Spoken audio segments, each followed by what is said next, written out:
All right, guys, welcome to A to Z Media Network, episode 4, recapping the huge Michigan victory over Ohio State with one of my best friends, Bronx Sports Jedi. Let's get it. Yeah, what's up with it? Do it cause I love it and I stuck with it. We ain't with the subbing in the cut with it. Please, none of the talks, I heard enough of it. Like, what you gonna do? Where you at? Who you with? You ain't really about this, don't talk about it. Really on the move, on the map, never slip. Keep your hands to your lips, don't talk about it. Real eyes, real lies all the time. Stand on it, if we said it, we don't walk around it. Loose lips, ain't shifts, red cup, blue strips, new phone, who this? No, we don't allow it. So, welcome back, and I am very excited about this. One of my inspirations, I've seen his channel grow from, the very beginning to what it is now. One of my best friends in YouTube, Bronx Sports Jedi. Even though there's only 18 subscribers, Kev, thank you for coming on. And before we get started, please plug your show. Tell everybody where you're from so they know where to find you. Well, everyone knows me from BX Sports Jedi Network, from Return of the Knicks podcast, the New York Knicks Watch Along, play-by-play, as well as the Bomber Strikes Back podcast, and as well MMA with Chef Dan and Austin, their weekly combat sport podcast as well. So salute, Z. Thank you for allowing me to come here. Also, guys, don't forget Z from A to Z Media is part of the Bronx Sports Jedi Network as well on our tree of families, and this is one of our football. I can say this is our football extension of the network, and I'm glad to be here with you. And let's get to the rice and beans, like I always call it, those that know me there. And salute to everyone listening to us here that might listen to us on the podcast as well.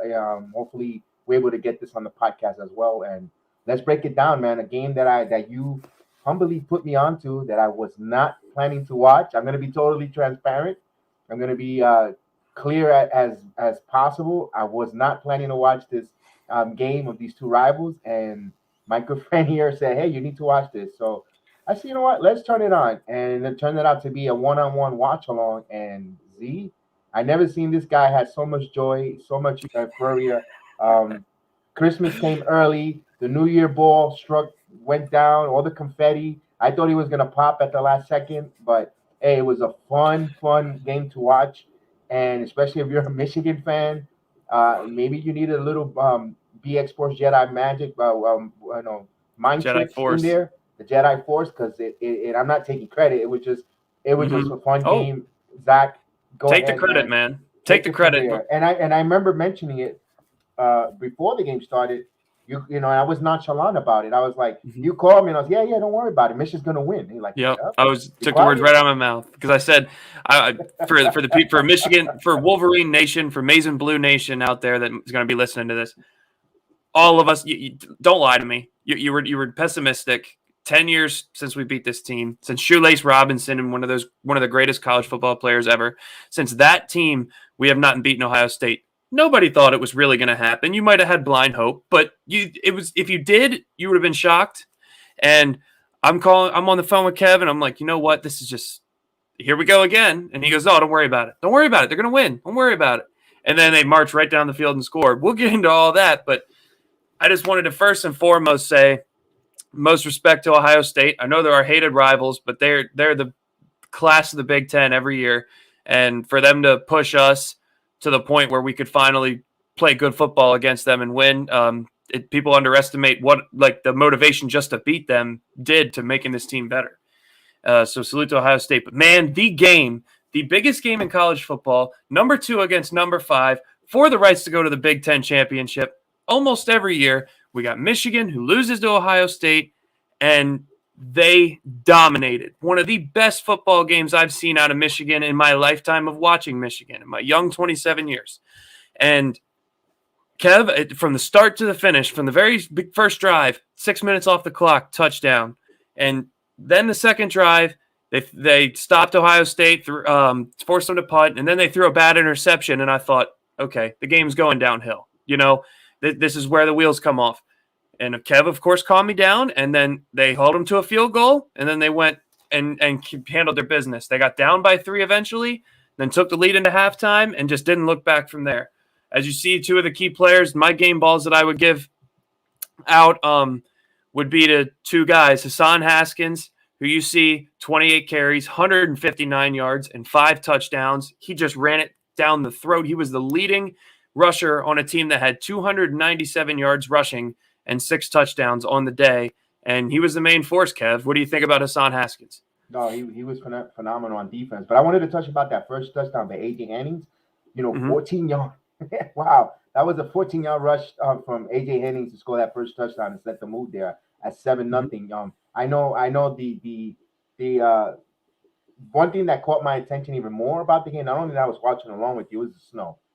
And as you know, a person who's beautiful football weather, man. Beautiful football weather, especially sitting here in 80-degree weather and watching that snow go down and sitting underneath the air conditioning duct and feeling the cold breeze. It made me feel like I was in there as much as possible. The stadium was ruckus.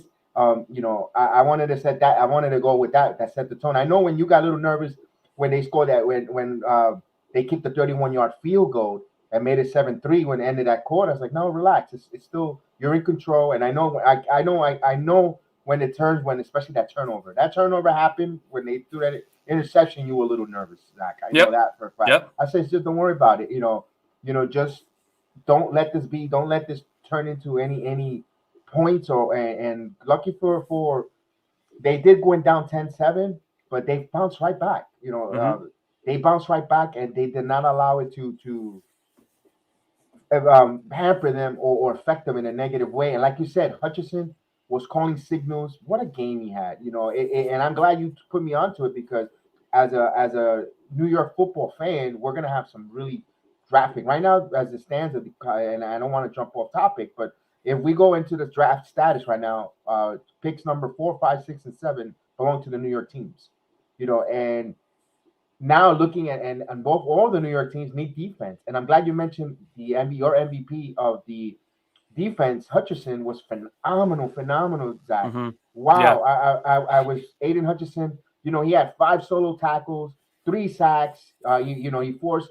He had 3 forced tackles. He was all over the place. One quarterback hurry up. That audible that he had on the line that he called his defense to come in late in the fourth quarter to bring everyone in because he saw the play at the line of scrimmage. Phenomenal job there. Yeah, with the big horn, the big check. It was phenomenal call there, and he put me onto a good defensive player all over the place. Impactful. You know what's crazy about that game, and it's very sentimental for that family. He broke his dad's record for the most sacks in a Michigan season as a defensive player. He broke his dad's record. So that's cool. I'm sure his dad loved it. It might have hurt a little bit, son breaking his record, but I'm sure he was proud of him. Aiden Hutchinson's going to be a top 5 pick in the league, and he's the other guy that I have. As we go into the player grades here. My 2 guys that get A+++ is Hassan Haskins and Aiden Hutchinson. The way Aiden Hutchinson just pressured the quarterback, he had 17 quarterback pressures in that game, and per Pro Football Focus, who actually does college football as well, it's the most pressures ever in a game by one player since they started tracking it in 1998. So think about all the great edge rushers, just dominant defenders that have come from college since 1998. I mean, you can't. It doesn't get any better than what Aiden Hutchinson was on Saturday. Not just hurrying up the quarterback and getting sacks, but stopping the run, like you said, calling audibles. An edge rusher doesn't set your defense to call audibles like he does. He's a leader personified. He actually came back this year, and his message was, "I'm only coming back to beat Ohio State." He would have been a first-round pick in the NFL. And for someone to risk their future, getting hurt, something happening off the field, to come back and play college shows his dedication and shows the whole team's dedication to this game. And the 2 guys that I wanted to start out with was Hassan Haskins and Aiden Hutchinson for the player grade segment. I got to give them both A+ because they carried this team for both sides of the football. And what are your grades for those 2? And then we'll get to a couple other guys. Yeah, A+, both players. My God, you if you give them a lower grade than that, I don't know what you're watching. I can give you my new pair of glasses because, Haskins 28 carries for 169 yards, 5 touchdowns. I mean, you average 6 yards a carry. Come on, that's an A+ right there. A+. Stock up. He's gonna. I don't know if is he a junior or a senior? I'm not a college football fan. So if I'm sounding like I don't know about their eligibility, is because I do not watch the college game, but I did watch that game, and I do understand it, and I do educate myself with the full college football game, but not a pro. I'm not a connoisseur in college football. So Hassan Haskins and Aiden Hutchinson are both seniors, and Okay. they both could have came out last year in the draft, and they both came back to beat Ohio State. So you see what they meant to this team, and those guys definitely A-pluses. But another guy that is the quarterback, Cade McNamara. I mean, 13 for 19, 159 yards, 1 interception. Doesn't show you a lot. His numbers don't look pretty, but the throws that he made when he needed to, I'm going to give him an A- because of the interception. But I know it sounds a little like I'm giving A's everywhere, but you saw like the flea flicker bomb and the check down to the reverse. He had made an audible from the sideline. He saw something, talked to Evan Gaddis, his offensive coordinator, got the play relayed back to him. So there's communication there that ended up in that A.J. Henning run that you had previously mentioned. He made all sorts of great throws. Some of them were dropped, and he made some bomb throws when he needed to, and that was the best big game out of a quarterback in Michigan since I really started watching. I give him an A-. What are your thoughts? No, you hit it right. The A- for the interception. But he was throwing in snowy conditions, wind. When there's snow, the snow was intensify at times, and he was throwing it right on the money. Sometimes a little too hard for his receivers to see, but it's not his fault. The wide receivers, it was right there. They were all balls in the pocket, and he was window throwing. And he was throwing it right there. And phenomenal game. And not only that, he won that game, he managed that game well. Not mistake. That just one typical mistake. It could happen in the snow. It could happen. It could happen to anyone. But he was taking the right chances, putting his team pretty much managing that game. He knew he had a really good strong running game, and he was mixing the pass. So they didn't allow Ohio State to put too many men in the box because he was a threat, and that's what that says a lot to him. And and what did he ended up with an 82.1 quarterback rating? Not bad. Not bad. Yeah. We'll talk about it a little bit later. Now he's gonna have to step it up now. Expectations are now set. Well, but we'll talk about that when we get that avenue. That interception, just a couple more seconds here on Cade, was only his third this season. He has a 77.9 QBR, total QBR for the whole year. That is 16th in the nation. Among all these quarterbacks that play college football, he is top 20. So for a game manager that everybody says that's all he does is manage games, which that might be true, but he can make big throws when it matters, and he's coming back next year too. So think of this experience going into his senior year. However this year ends, college football playoff, Big Ten championship, whatever happens, he's setting himself up for a monster senior year. But yeah, that's Cade, and we don't win this game without him because last year, the last couple of years, it was Shea Patterson, and I love Shea Patterson. Always so fun to watch. He always made the big turnovers when it mattered, and in big games, he played a little bit like Johnny Manziel. Kev, since you didn't watch a whole lot of college football, he played a lot like Johnny Manziel, and he made a lot of mistakes. But we had all these quarterbacks that made so many mistakes. But Cade wrote he was the conductor behind this train. He wrote the ship when we needed him most, and he made huge plays. The last guy or two guys I wanted to talk about is this guy who's a senior. He is a captain. He is number 12. He is all in defense. He is one of my favorite Michigan players of the longest time is John Ross. He's a linebacker out of Southfield, Missouri, or Mississippi, Missouri. I don't know, but I'm not sure which one. It's leaving me at the moment. But he came back again to beat Ohio State. He had a huge play, if you remember, in the third quarter when Ohio State was moving the ball. It was the 3rd and 4, and he blew it up for a 3-yard loss when we absolutely needed a stop. And this guy, I can't tell you how valuable he is to the running game. Just every play that needs made. He's a senior, and he was just always so great at everything he does, and he made huge plays also. I give him a B+. He had 6 tackles and 2 tackles for loss, no interceptions, no sacks, but he made huge tackles for losses. It wasn't just in the early of the game when it didn't matter. Why not? I will give it an A+, an A-, because he was, they won.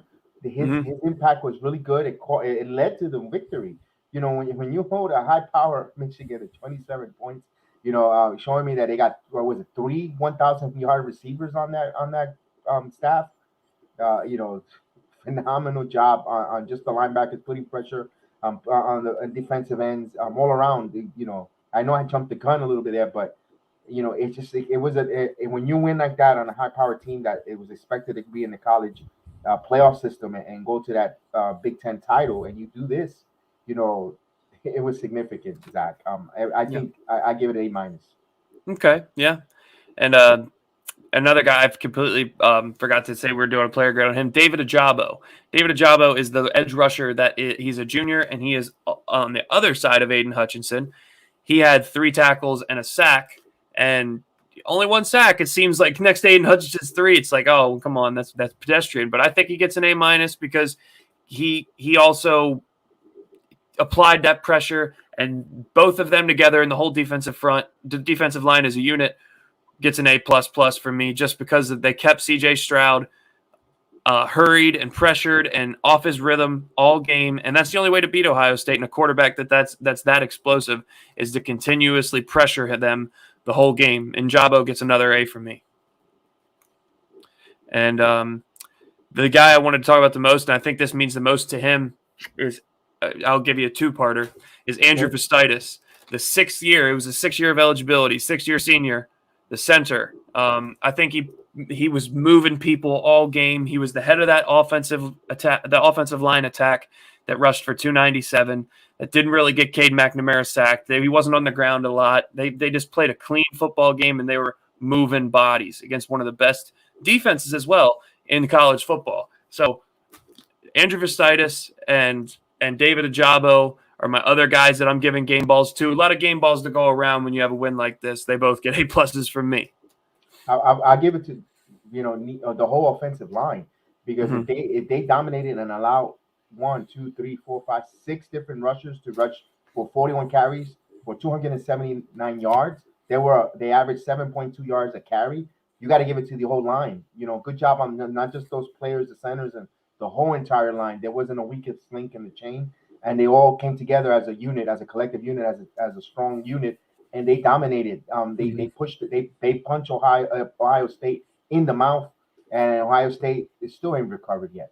Yep, and they kept their foot on the throat, Kev. I mean, every time they needed a big drive.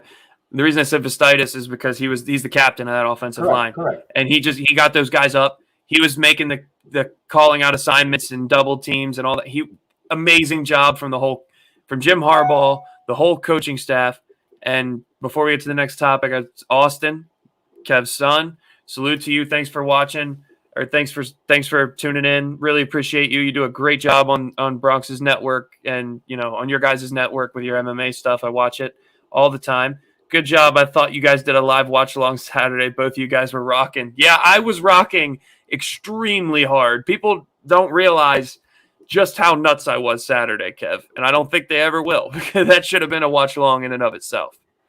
But the next topic, and it perfectly transitions, is what does this mean for Coach Harbaugh? What does this do to his legacy? As a recap, Jim Harbaugh had one win in November against the top 10 ranked team, and it was not on the road. Still hasn't happened on the road, but his trademark, his legacy before this game was he can't win the big game in November when it matters most. And it's just a sideshow. Get rid of him. A lot of hate coming his way from everybody, myself included. I'm eating crow. I love Jim Harbaugh when he came here, but he didn't get it done. He finally did. And he coached a beautiful game. He brought in a whole new staff around him, a whole new energy, and he was so humble after the game. And right away when you ask him, he says, we're going to enjoy this win, but now it's on to Iowa. All business. You could tell he wants to right the wrongs and be and add to his legacy. 0-5 against Ohio State before Saturday. Now it's 1-5 in 6 games. What does this do for Coach Harbaugh, in your opinion? Well, it keeps the boosters off his back. For once, right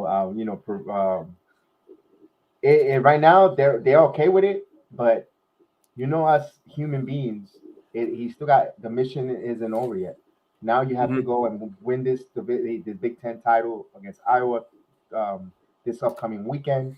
And then then if you win that and you win your division, if you win your conference, then playoff. If they make the playoffs, it's a bonus. You're playing with house money. If you become a 4th seed, you play the number 1 seed, or dare I say they put you number 2 or 3 seed, just because it might be a more of a pleasing game on New Year's Day. Who knows? Whatever it is, if you get into the BCS playoff series, it's house money. So, but it means mook. It means nothing if they go out there and they lose to Iowa. They got to complete the mission for him, because then it's going to be like, well, that was a fluke. You caught Ohio State on a bad day. In my opinion, remember, I have no skin in the game. I'm just going by one of those cynical non biased fans are going to say, oh, that was nice, that was cute, but you didn't win the big game. So from looking at that way, those are the expectations outside there, Zach. But one thing I want to say about Harbaugh, and this game totally was imprinted on his grittiness. Harbaugh wasn't the most sexiest quarterback in the NFL, but he was a tough SOB, a blue collar type of quarterback. And this team showed just like they are. They left you blue and gold, with all the bruises. When you get a black and blue, that when it starts healing, it starts turning that yellowish, goldish color. That's exactly what Michigan did to Ohio State. And guarantee they left in them all their imprint, black and gold, all over it. Zach, I wanted to mention something though that we want to give a little bit kudos, in my opinion. I wanted to give a game ball was the punter. The punter had a field of position. He punted, average around 45 yards a punt. He didn't punt much though, but he really changed the field of position. He had both of them. He had a couple 48-yard long punts. He averaged at around 45 punts, and the field of positioning, that's a Harbaugh, and that's a trait we saw with the 49ers. And I'm glad he had a punter that executed that game plan with that. I wanted to give that a little credit. I wanted to give one of my game balls, and it's unsung hero, but you put the kicking game, especially in those bad conditions, it helped out too as well for them. No doubt. And when you have such a dominant game against a team that's honestly more talented on paper than you have to win all 3 facets: offense, defense, and special teams. And he was huge, even though he wasn't needed as much as a normal game because they kept scoring when they needed him. Every player, honestly, when they needed them, when their number was called, they executed. And, that was a great job. And, it was a trademark Jim Harbaugh game. Everything that he wants to do as a coach and that coaching staff wants to do, they did. They pressured the quarterback. They disrupted the passing game with passing breakups. They didn't get a pick or a turnover, but they played suffocating defense. They changed from their previous defensive coordinator scheme of single high safety and man coverage where they got beat on crossing routes all the time to now they had a more of a prevent, cover 2 style, and they completely changed the way. And you saw how dominant they were against Ohio State this time around with that new coaching staff. And they ran the football, and they ran the football, and they ran the football, emptied the bag with trick plays, the flea flicker, and the reverse. Great win for Jim Harbaugh. And like you said, the Big Ten championship preview. And if they don't beat Iowa, real quick before we get into it, if they don't beat Iowa, a lot of Michigan fans are still going to talk crap about beating Ohio State. He's still developed for this year. Now, next year, if they lose to Iowa, he's got to build off of it. But I think Michigan fans are going to be happy no matter what at the end of the season.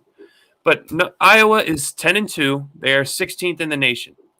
Their quarterback play is putrid. They have a great running game and a great defense. So Goodson is their leading running back with 1,100 yards, 6 touchdowns, 4.6 yards a carry on 238 attempts.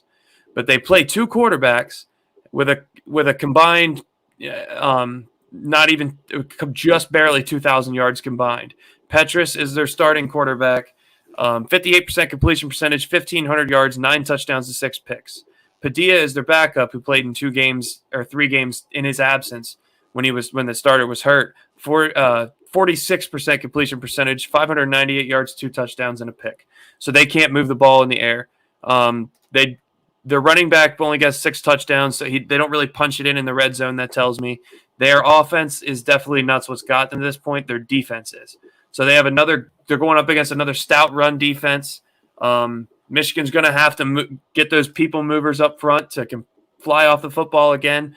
Jim Harbaugh said it best. They have to come with the same intensity and act like they're playing Ohio State again. And I think they'll be fine. I think they walk all over Iowa in this game, and I think they get a spot in the college playoff. That's my prediction. I think I'm going to go. I think they win 28-10 against Iowa in a big time statement win for Jim Harbaugh. Wow, 28-10. Wow, that's December 4th at 8 o'clock at Lucas Oil Stadium, guys. Just for those who don't know where it is and is interested, It's a neutral site. It's a neutral site game, and college football does that not just for all conference championship games as well. I'm trying to see what the odds are. Who's favorite right now? It should be Michigan State. Excuse me, Michigan. Ooh, how dare you?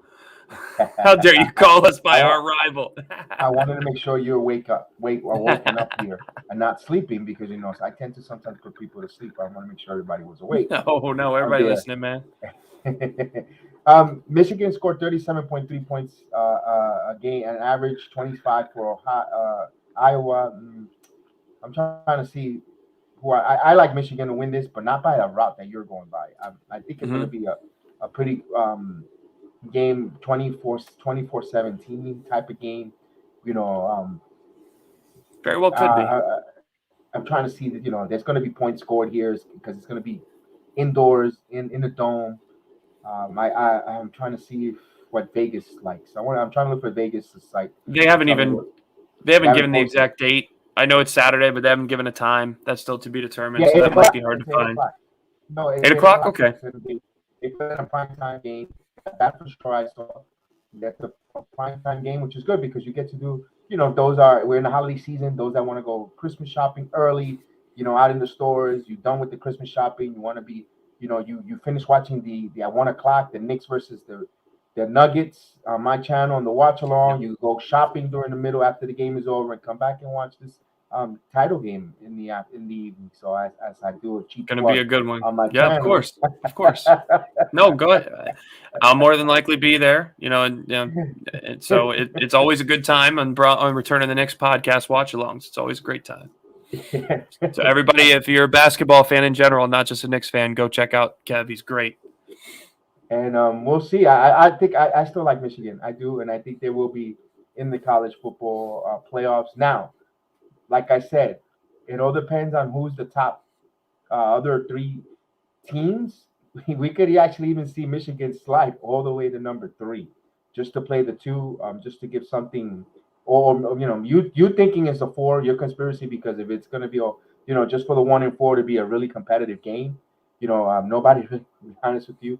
And this much, I'm not a college football fan, but nobody wants to see Cincinnati go up against number 1. They're going to get killed. They're going to get destroyed. So with that said, can Michigan? They might unfortunately put a Michigan at number 4 so they can play number 1 for a competitive game, or who knows? They just might put them to 2-3. So that could be. So the winner will give number 1 a really good game in for the national title game. What's your thoughts on that? I know we're getting ahead of ourselves. But. Mm-hmm. Of course, and real quick before I answer that, the reason I think it's a blowout against Iowa is because Iowa's 25 points a game. I don't know exactly how much, but a lot of that comes off of forcing turnovers and getting a short field and intercept pick sixes and fumble, scoop and scores. Michigan doesn't turn the football over. I mean, Cade with 3 interceptions. I mean, they don't really fumble the football. They take care of the ball. That's why I think they'll dominate time of possession and dominate the whole game. But very could be a defensive struggle, close game. And as far as the playoff goes, I think it's going to be obviously Georgia at number 1, and this is if we beat Iowa and win the Big Ten championship.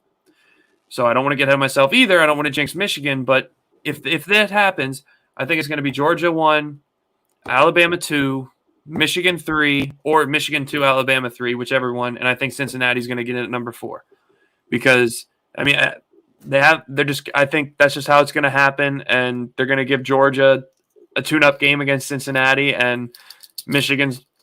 They also want that Harbaugh Saban rematch after they lost. He's lost to him twice in bowl games before, so and it's just been bad. So I think that they want to see a competitive, 2 high-profile coaches, probably the 2 most high-profile coaches in college football. Harbaugh against Saban, I think that would draw some eyeballs from all across the nation, and I think that's what's going to happen. That's if we get past Iowa, though. I could totally see also Michigan sliding to 4 to play Georgia for the competitive nature of that game as well. But that I just think they're going to be 2 or 3 because they're better than Cincinnati. They have a better strength of schedule. I know Cincinnati's unbeaten, but Michigan's beaten Ohio State. Michigan's, beaten Penn State at Happy Valley. They've had bigger wins than beating like Tulane and SMU. Cincinnati hasn't really beaten anybody great, but we'll see. I mean, that's any more thoughts on that before we wrap up here, Kev? Or No, Cincinnati's playing Houston. And believe me, living here in Central Florida, in my backyard, like about literally 5-10 minutes away, is the University of Central Florida, and we also the Golden Knights. They were dominating a couple years ago. They went a couple years undefeated season. They had a real good time, and I seen the Houston team, and they're not too good. And I think Cincinnati is going to win that wallop Houston, and they're going to want to keep putting pressure and say, hey, we belong here, and knowing and the committee seeing that how they did wrong UCF 2 years in a row when they were really good, didn't put them in here, and they're going to have to force Cincinnati into the college football playoff system. But we shall see there. Like you said, it means nothing if Michigan doesn't win this game. If Michigan wins, then we have all the conversation that we want. We have more content. Well, let me ask you this: if the worst case scenario, they fail, do Iowa go into the playoff? No, because they have not even close. They have 2 losses. What would probably happen if Michigan lost is probably Notre Dame would sneak in, or a team of that nature. And they're pumping their chest. They belong now. I saw Notre Dame they're pumping their chest for what? So you could go in there and do a ridiculous embarrassment of yourself. New Year's Day, there's hardly nothing on sports on early.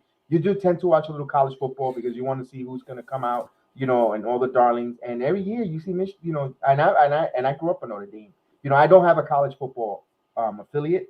They're living in New York. There's no, we're not big in college football, but we did get to see a lot of Notre Dame. And you could say the closest thing to a team growing up was a Notre Dame for myself. My uncle was a big Notre Dame fan. He wanted me to go to Notre Dame, and all his children, but that's for another story for another day. But we grew up, we could say we're semi-closet Notre Dame fans. And just to hear them pumping their chests now, it's like, no, you go in there and you embarrass yourself in these bowl games. And plus, they always get the easiest schedules. They jump conferences every year. They get in trouble. They join the ACC just because they didn't have a conference. So if they wanted to be in the playoff consideration, they had to be part of a conference so they could win a conference championship, whatever the case.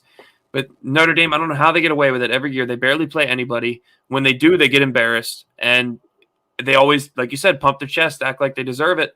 Well, you got teams, I think even Ohio State, after getting their second loss, and they lost to Oregon, who was top 10 at the time, and they lost to Michigan, a top 5 showdown between both. Yes. They deserve to be in the playoff before Notre Dame, and I'm a Michigan fan saying that. So, there's plenty of other teams that deserve it over Notre Dame.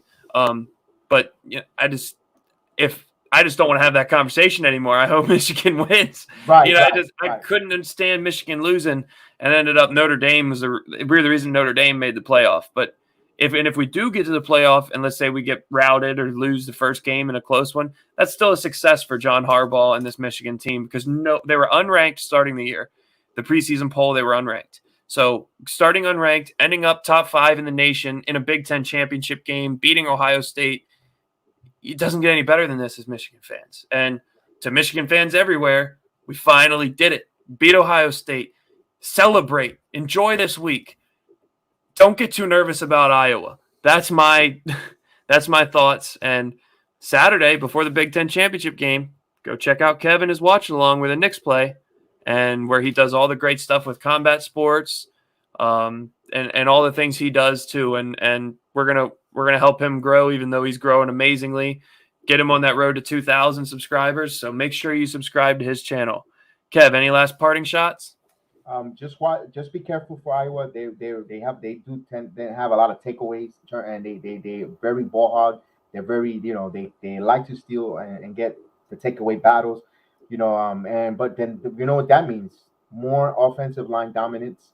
and Mo Haskins running the ball. And if they could run again for over 200 plus yards against this team and control, and you have a good quarterback who will show he's not just a game manager, he's got a cannon, he's a window thrower. You have a good shot to win that game, man. You know, it looks good on paper. It looks good. You know, hopefully they get a good week of practice. You know, don't over celebrate because it could there is a possibility of a letdown because you just beat Ohio State and you might have blown your whole chamber there on beating Ohio State. Hopefully not, because Harbaugh knows how it is. He has coached teams to a Super Bowl. He's coached them in the NFC title games. He's been himself in those type of positions. I know college and pros are two different things, but that is the biggest stage in all of football is the pro set, and he knows what it takes. He knows how to what intensity you need, and I think that message is going to say we are not done yet. And I hope so. I hope so. I like the fact that I was actually watching the Michigan Wolverine and one guy just stand out. He had a forced tackle in the backfield, an impact, and by the name of Devin Jeter. My God, I was pleasantly surprised. I wanted to make sure I mentioned it before I leave. Jeter, and he's one of the key running. He's one of the key run stoppers of that Michigan defense. He's going to be an NFL talent. He already is an NFL prospect, I think, and Michigan just born and bred defense, and he went to the right school. And just seeing Derek Jeter give the monologue for the game on Fox before the game and the pregame gave me chills. And hearing that, I knew right away something was different. That right there was what gave me hope. Like when Derek Jeter was there, or not there, but he was, he gave that synopsis about the game. Man, and then we saw you and I on the phone, and we saw Jeter make that play. We lost it. As Yankee fans, that name rings. It'll ring the rest of our lives until we're gone, and for our kids. It's just gonna. And not only that, who was in attendance too, cheering you guys as a cheerleader with his daughters, Alex Rodriguez. So a lot of Yankee connection to the Michigan Wolverines. That's maybe and not just myself, but all the Yankee players, former past Yankees were there. Zach, and man, it was good, man. I appreciate for you putting me on to watch that game. It was a fun Saturday game, especially you having it with some leftover turkey and all the trimmings and sides, and and we watched that, and then later on that evening we did the Hawks Knicks as well. So it was a really nice, a really good Saturday holiday weekend to start it off the season. Season greetings and all the holiday issues there. It was very good. All on win. Now I'm definitely going to keep an eye on that Big Ten game. Definitely. I think you and a couple other guys should do a watch along.